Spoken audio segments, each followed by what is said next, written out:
ओम शांति समस्त को आज पवित्र दिवस रे आंतरिक शुभेच्छा। एकदा नारद महर्षि जाई वैकुंठ रे पहुँचले। जेतेबेले जाई वैकुंठर द्वार देश उपस्थित से देखिले भगवान खातार कौन सब लिखुंट। नारद महर्षि कहले, भगवान आपण कौन लिखुंट? भगवान कहले जे मते दुईटी खाता सदाबले लिखा पड़ुछि।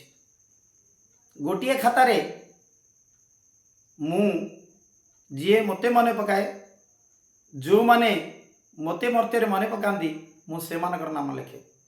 ताले आउ गोटे खातार कौन लिखुंट ना प्रथम खातार मु जहाँ को मन पकाए प्रकृत में मोहर जे प्रातस्मरणीय से भली भक्त नाम प्रथम खाता लिखे। नारदर उत्सुकता बढ़ीगला, उत्साह बढ़ीगला। से कहले, तारे प्रभु मो नामटी कौ खातार अच्छी ना देखी नि खाता दीटा आपण ना कौन थी। नारद दुईटी जाक खाता देखिले देखिले ताकर द्वितीय खातार नाम अच्छी। कहले, प्रभु मु आपन को अहरह 24 घंटा नारायण नारायण नारायण सबुले जपुची, अथच मु बड़ भक्त हेलिनी। तेल ए मन सब बड़ भक्त केमिति हेले? नारद बुझिल, तुम्हें 24 घंटा नारायण नारायण होउछ, किंतु तुम भीतर से स्नेह से प्रेम नाही। थरे कुह तो, जदि जानवा को चाहूच वास्तव कथा ताले मु तुमको एक क्षीर ग्लास दूची, या नहीं तुम्हें मर्त्य को जाओ, मु जार नाम कहबी ताको एक क्षीर ग्लास टी प्रदान करियो। भगवान एक ग्लास पूर्ण एक ग्लास भर्ती क्षीर नारद को देले। नारद उक्त ग्लास को नहीं मर्त्य को गले।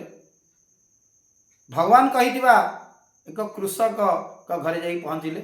से कहले, हे कृषक, आपण को भगवान ए क्षीर प्रदान करिसेंती, आपना को स्वीकार करंतु।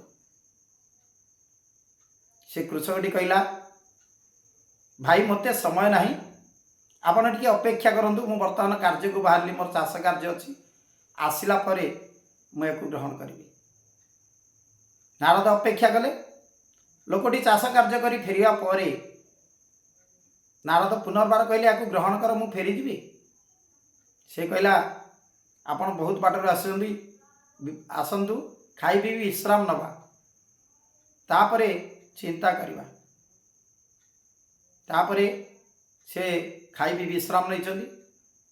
लोकटी उठी पुणी काम बाहर। नारद कहते आपको ग्रहण कर ना, मते समय नहीं, आसिले ग्रहण करी। यह कही से पुनर्बार कार्य को बाहर जाइए। संध्या समय जो पहुँची से नारद को कही जे कहीं कौन दे प्रभु मो पाई? से क्षीर ग्लास टी देछि। आनंदरे प्रभु कहले, जहा हो प्रभु मते मन रखिछंदी। हे प्रभु तुम्हें तो सबकिछि दउछ, तेणु मु धन्यवाद दउछि जे तुम्हें मते मन रखिछ।